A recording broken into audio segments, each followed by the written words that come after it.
erradica ese monumento a la corrupción que tenían los gobiernos de Arena y del FMLN con la anteriormente mal llamada Presa El Chaparral, sino también ahora se convierte en una nueva realidad, continúa la potenciación de la zona oriental de El Salvador y lo más importante es que se genera la posibilidad de un escenario distinto al que se esperaba en cuanto a la energía eléctrica. Se esperaba un aumento del 9%, pero con el anuncio que hizo ayer el mandatario salvadoreño, eso se convierte en un futuro ahorro de hasta el 14% en la tarifa en este caso, de la tarifa eléctrica.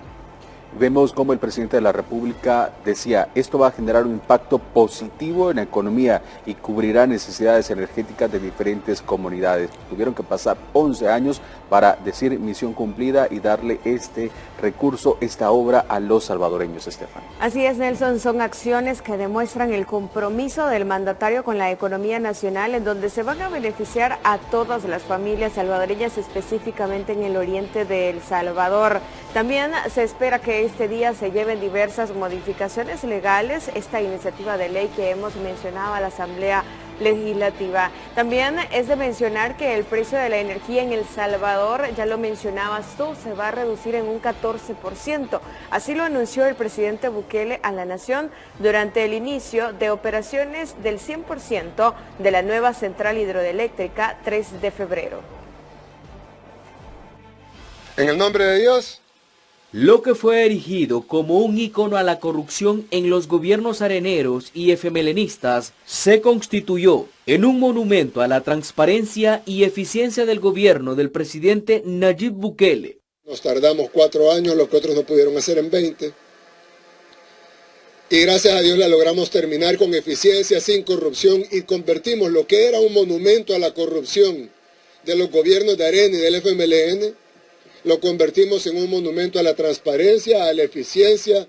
La operación de la central hidroeléctrica 3 de febrero en San Luis de la Reina, San Miguel, reducirá la tarifa de la energía eléctrica, beneficiando a millares de hogares salvadoreños. No solo ya no va a haber el aumento del 9%, sino que además hemos logrado reducirla a un 5% adicional.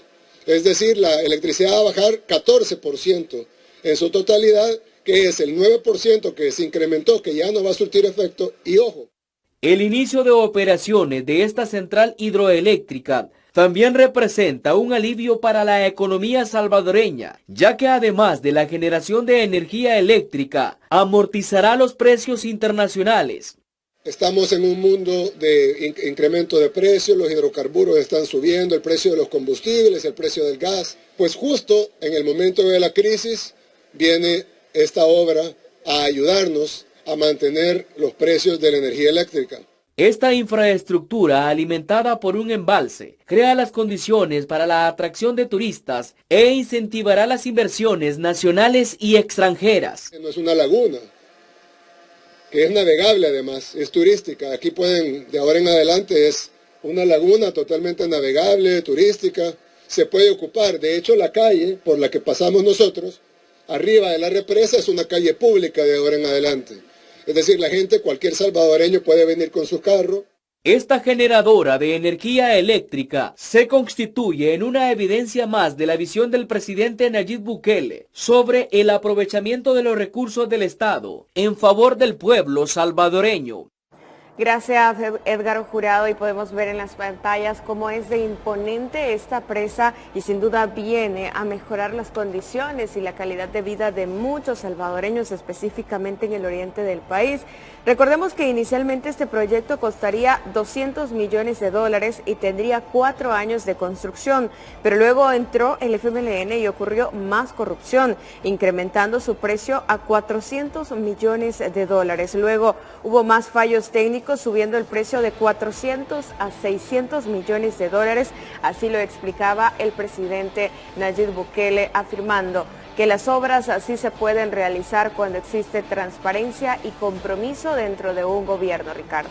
Y sobre todo esa transparencia se ve reflejada, Stephanie, en poder concretar precisamente este tipo de obras. El mandatario salvadoreño enfatizaba cómo incluso la intención era de pronto terminarla en menor tiempo, pero mencionaba la importancia de que en estos 4 años se pudo saldar esa deuda histórica que gobiernos anteriores dejaron y sobre todo no se convirtió en ese foco de corrupción en el cual se manejó en el pasado, sino todo lo contrario. Ahora que está en un 100% de su funcionamiento, brindará precisamente todos los beneficios que escuchábamos, no solamente la reducción de la tarifa en este caso de la energía eléctrica, sino también la oportunidad de que se continúe dinamizando también la posibilidad de que la zona oriental del país siga siendo ese punto también de desarrollo que El Salvador está apostando y, como decíamos también, lo más importante, ese ahorro que va a significar para el bolsillo de los salvadoreños. Y quien se refirió a este tema fue el comisionado presidencial de proyectos estratégicos, Cristian Flores, y él decía: el combate a la corrupción ha sido un paso fundamental para poder capitalizar todos los recursos de los salvadoreños en tan breve tiempo, teniendo ahora una obra emblemática como la nueva central hidroeléctrica 3 de febrero, ubicado en el oriente del país. Por años esperaron los salvadoreños que se ejecutara el proyecto hidroeléctrico en el oriente del país, donde pasaron muchos gobiernos y nadie hizo nada para la población.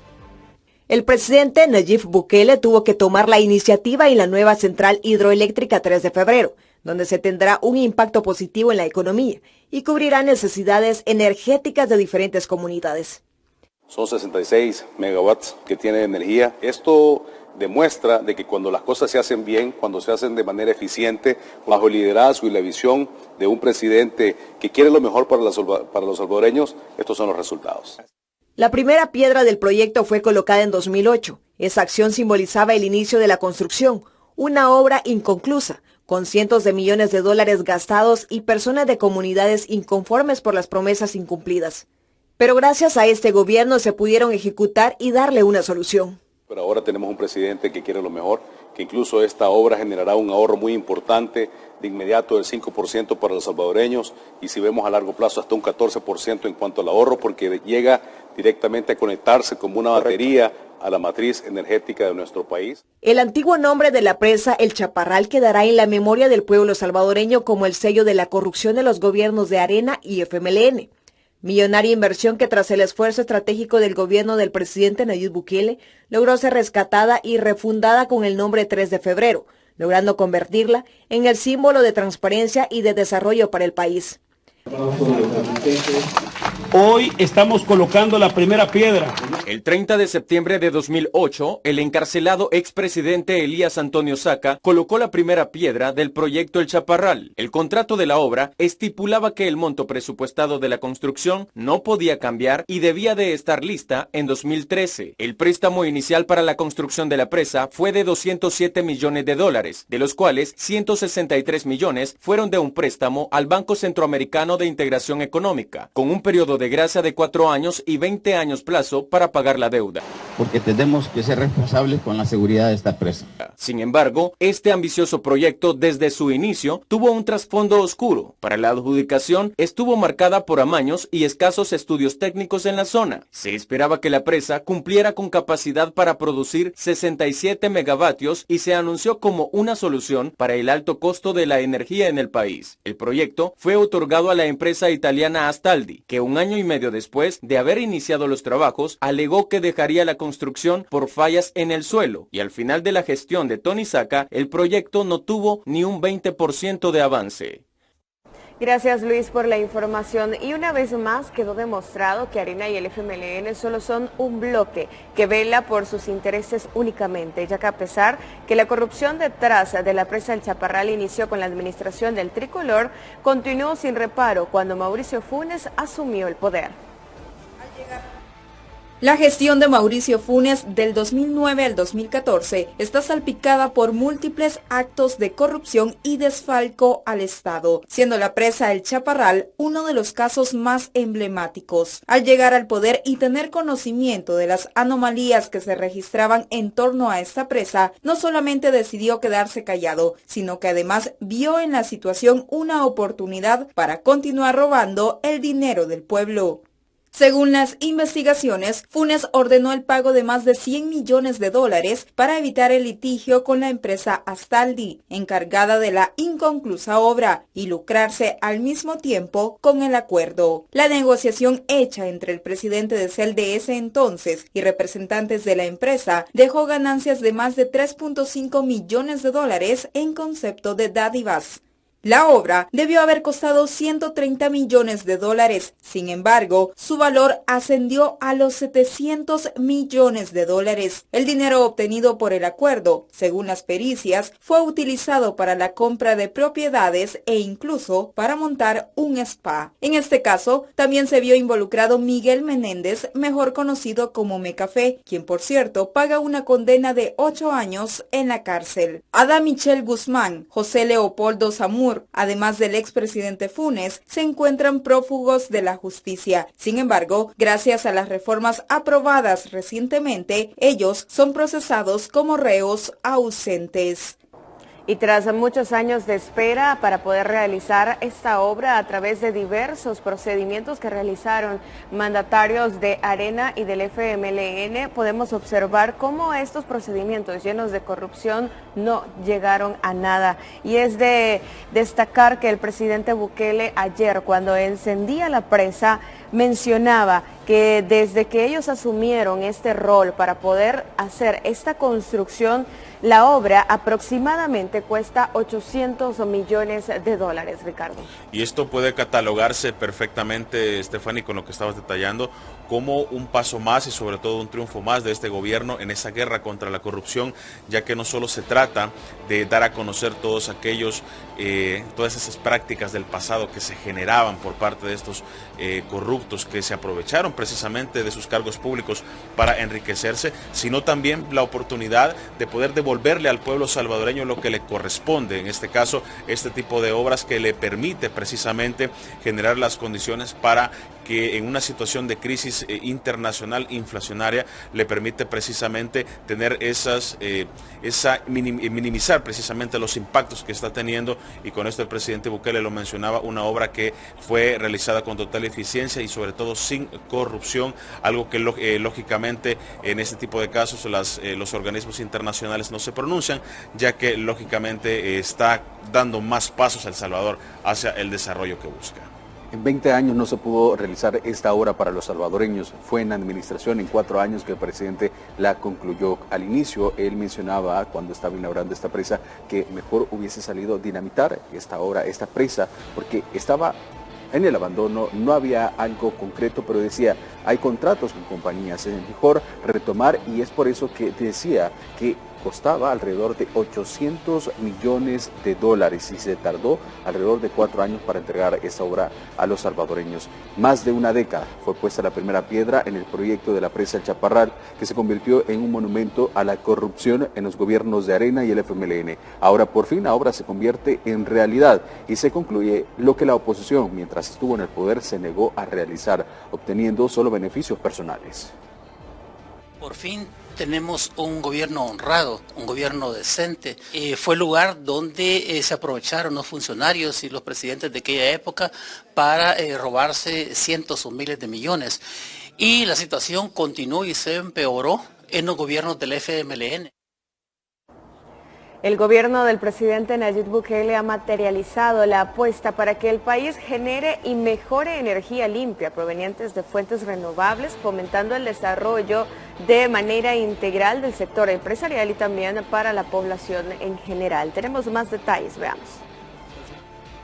La diversificación de la matriz energética es una de las apuestas más desarrolladas durante la actual administración gubernamental. Con mayores fuentes, se reducen los costos y se protege el medio ambiente, al contar con energía limpia y más barata en favor de sus consumidores. Entre los proyectos emblemáticos se encuentra Energías del Pacífico, ubicado en la zona occidental, una planta de gas natural cuyo costo asciende a los $1.000 millones y que genera 380 megavatios. Esta energía limpia destaca de otros generadores de la región por su bajo costo y permite al país cumplir con la creciente demanda del sector energético, además de incrementar las exportaciones de dicho recurso hacia los países de la región. Incluso en el sector privado del país, se proyecta que las fuentes renovables podrían generar hasta el 95% de la energía que produce El Salvador.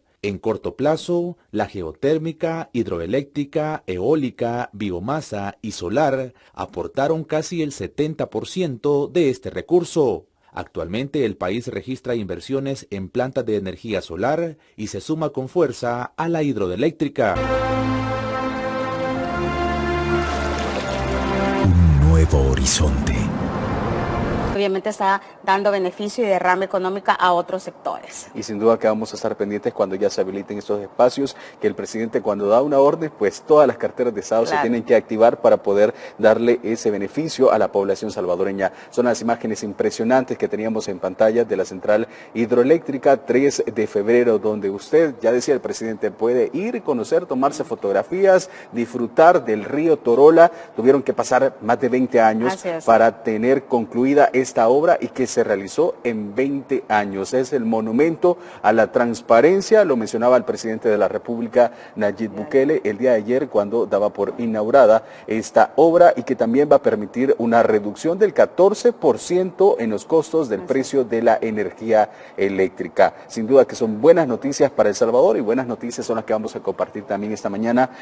Cada barco aproximadamente de Holland America está trayendo 3,000 extranjeros. Con 285 metros de largo, el Eurodan Holland America es uno de los cruceros más grandes que surcan los océanos. En sus más de 1,000 habitaciones, turistas de todas partes del mundo llegan entusiasmados para disfrutar toda la belleza que ofrece El Salvador.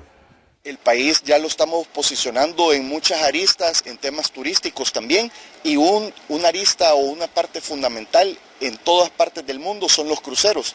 Y ahora El Salvador pues ya es un destino de cruceros oficialmente, y como pueden ver pues las compañías de gran renombre a nivel mundial ya están visitando y viniendo sus operaciones a El Salvador.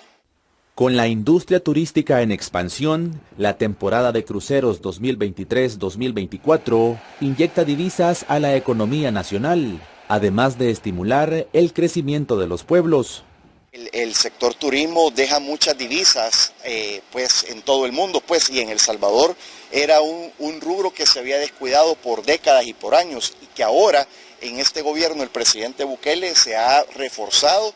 El buen clima de seguridad que ahora se vive ha sido clave para generar las condiciones y posicionar a El Salvador entre los principales destinos turísticos del mundo. Eso es lo que ha venido a ayudar también, de que estas compañías confíen en El Salvador, confíen en traer a sus cruceristas a que visiten nuestro país, en un país totalmente seguro, un país totalmente bello.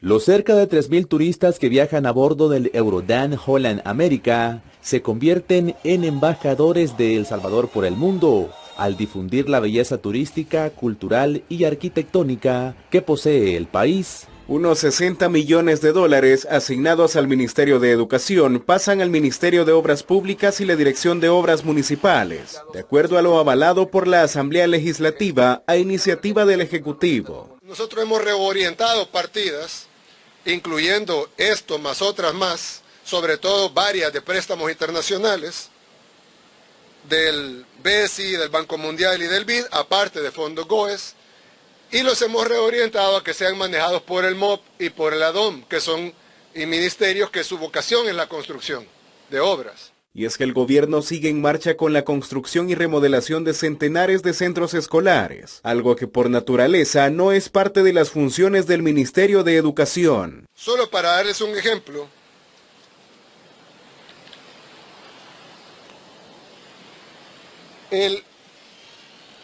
de fondo GOES hemos trasladado 89 millones a un convenio con el MOP para que puedan remodelar 129 escuelas. Luego movimos 154 millones del dinero del BESI, ese es un préstamo, no es de dinero del GOES, es dinero prestado, para otro convenio del MOP para hacer 156 escuelas. Luego hay otro préstamo del Banco Mundial que se va a reorientar para que lo maneje el MOP con el MINED, de 127 millones para remodelar 266 escuelas.